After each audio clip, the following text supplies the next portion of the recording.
तो hello dear students, आज हम लेके आए हैं आपके लिए एनसीईआरटी के 11th क्लास का स्ट्रक्चर ऑफ एटम का एक्सरसाइज 2.16 के क्वेश्चन को, जिसमें सवाल यहाँ पर है, दो सवाल है। एक में एनर्जी का फॉर्मूला है बोर एटॉमिक मॉडल से और एक में यहाँ पर रेडियस का फॉर्मूला है। तो प्यारे बच्चों, मैं आपको पहले बता दूं कि किसी भी nth ऑर्बिट का जो एनर्जी कैलकुलेट किया जाता है वो क्या होता है। यहाँ पर nth ऑर्बिट का एनर्जी इज इक्वल टू, ये हाइड्रोजन या H लाइक एटम के लिए होता है, मतलब ऐसे एटम जिसमें मात्र एक इलेक्ट्रॉन हो, अर्थात यूनी इलेक्ट्रॉनिक स्पीसीज के लिए ही केवल ये फॉर्मूला वैलिड होगा। ये होता है -13.6 electron volt into Z square by n square. यहाँ पर जेड एटॉमिक नंबर है, एन nth ऑर्बिट है जिस ऑर्बिट की बात कर रहे हैं। ये एनर्जी निकाल सकते हैं किसी भी इलेक्ट्रॉन का किसी भी ऑर्बिट में। और अगर वही रेडियस की बात करें तो रेडियस ऑफ nth ऑर्बिट निकाला जाता है 0.53 angstrom into n squared by Z formula से, जहां पर n तो सेम ऑर्बिट है और जेड एटॉमिक नंबर ही है। Angstrom means 1 angstrom is equal to 10⁻⁻10 metre, ये याद रखिएगा। तो ये बोर एटॉमिक मॉडल का फॉर्मूला है। हालांकि एनर्जी पॉजिटिव ही रहता है, माइनस साइन बतला रहा है कि एनर्जी जो एक्सचेंज होगा इलेक्ट्रॉन के घूमने से वो एनर्जी रिलीज होगा, है ना। यहाँ पर इलेक्ट्रॉन का एनर्जी इस तरह से दिखाया जाता है, ठीक है। अब बतलाते हैं यहाँ पर ये कि the energy associated with the first orbit in the hydrogen atom is this. अब फर्स्ट ऑर्बिट, हाइड्रोजन एटम के फर्स्ट ऑर्बिट का एनर्जी दिया हुआ है, इतना जूल पर एटम, एक एटम के लिए इतना जूल एनर्जी है।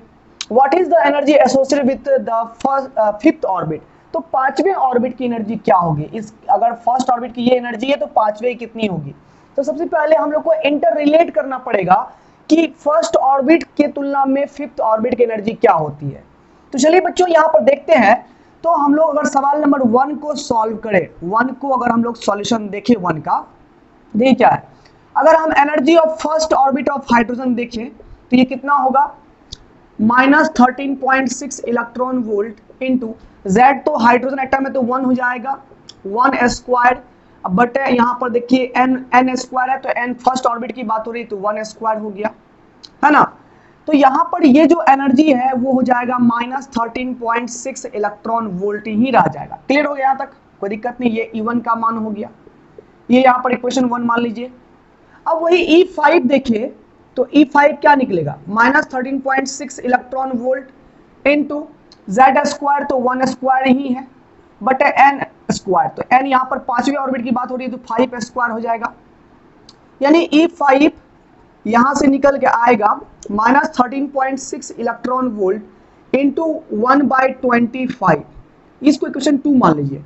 अब इक्वेशन 2 को इक्वेशन 1 से रिलेट करिए तो ऐसा लग रहा है यहाँ पर कि देखिए यहाँ पर एक्चुअली ये क्या है, -13.6 इलेक्ट्रॉन वोल्ट क्या है, E1 का मान है। तो इसके बदले में क्या E1 लिख सकते हैं ना। तो यहाँ पर सिंपल सी बात है, इक्वेशन 1 2 नहीं है मानिए, कोई दिक्कत नहीं है। तो यहाँ पर E5 बराबर लिख सकते हैं E1/25। क्या कर सकते हैं ना, -13.6 इलेक्ट्रॉन वोल्ट किसका मान है, E1 का मान है। यहाँ पर ये 1/25 है तो इसके प्लेस पर E1 लिख दिए, बटे 25 कर दिए, कोई दिक्कत तो यहाँ पर नहीं होगा। तो ये हमारा रिलेशन निकल गया। यानी कि सिंपल सी बात है, हाइड्रोजन एटम के लिए E5 का मान E1 के मान से 25th पार्ट होगा, है ना। इन 25th डिवाइड करके हम लोग इतना भाग कर देंगे तो E5 का मान निकल जाएगा। तो यहाँ से सिंपल सी बात है। सो यहाँ पर हम लोग कर लेंगे क्या चीज, यहाँ से हम लोग आराम से कर सकते हैं E5 बराबर यहाँ पर निकाल सकते हैं। E1 आपको एनर्जी दिया हुआ है -2.18 इंटू 10⁻⁻18, यहाँ पर जूल दिया हुआ है। अब बटे 25 कर देंगे तो यहाँ पर E5 का मान निकल जाएगा, E1/25 कर दिए। अब आराम से सॉल्व कर सकते हैं इस चीज को। तो ये हो जाएगा सिंपल वे में, इसको हम कर सकते हैं 218/25 कर सकते हैं इंटू 10⁻, कितना हो जाएगा यहाँ पर, वहाँ 0 और घट जाएगा तो यहाँ पर ये हो जाएगा हमारा कितना, -20 जूल हो जाएगा, है ना। तो यहाँ से सॉल्व करके इसको हम लोग कर सकते हैं 25 गुना 8 करिएगा 200 हो जाएगा, 8.180 आएगा। 25 150 हो जाएगा, 25 से 175 हो जाएगा, तो 7 बार में कटेगा।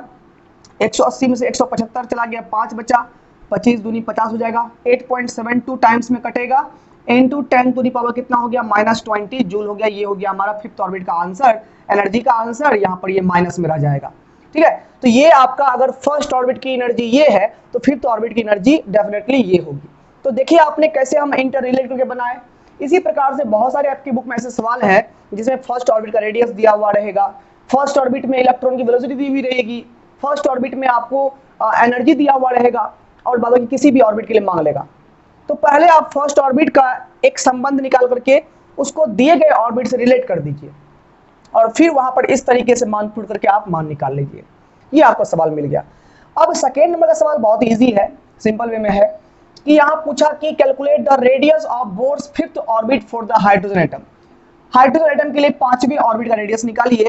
तो यहाँ पर R5 बराबर क्या हो जाएगा, इस फॉर्मूला से चलेंगे तो 0.53 angstrom into n square by Z. N तो 5 है, 5 स्क्वायर, जेड हाइड्रोजन एटम है तो एटॉमिक नंबर 1 हो जाएगा, ये हो गया। तो 0.53 एंगस्ट्रम गुना 25 हो जाएगा।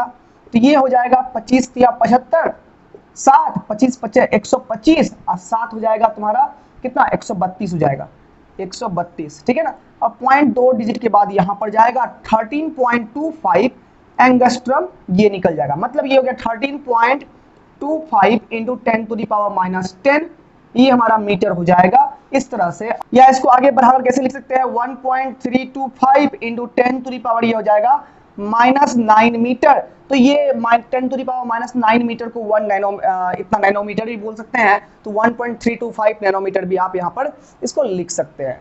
तो आई होप आपको यहाँ पर ये फॉर्मूला अगर याद रहेगा सवाल आराम से बन जाएगा। थोड़ा मोड़ा यहाँ पर कॉन्सेप्ट जरूरी होता है, बाकी के सवाल बहुत इजी था। आई होप आपको पसंद आया होगा। पसंद आया तो लाइक जरूर करेंगे और चैनल पर अगर नए आए हैं, आज पहली बार आया है, सब्सक्राइब जरूर करेंगे, ठीक है। सब्सक्राइब करिए जरूर, क्योंकि जब देखना ही है इस चैनल को सब्सक्राइब जरूर कर लीजिएगा और कमेंट में अपने राय विचार जरूर दें। मिलते अगले वीडियो में, बेस्ट ऑफ लक, पढ़ाई करते रहे एंड टेक केयर।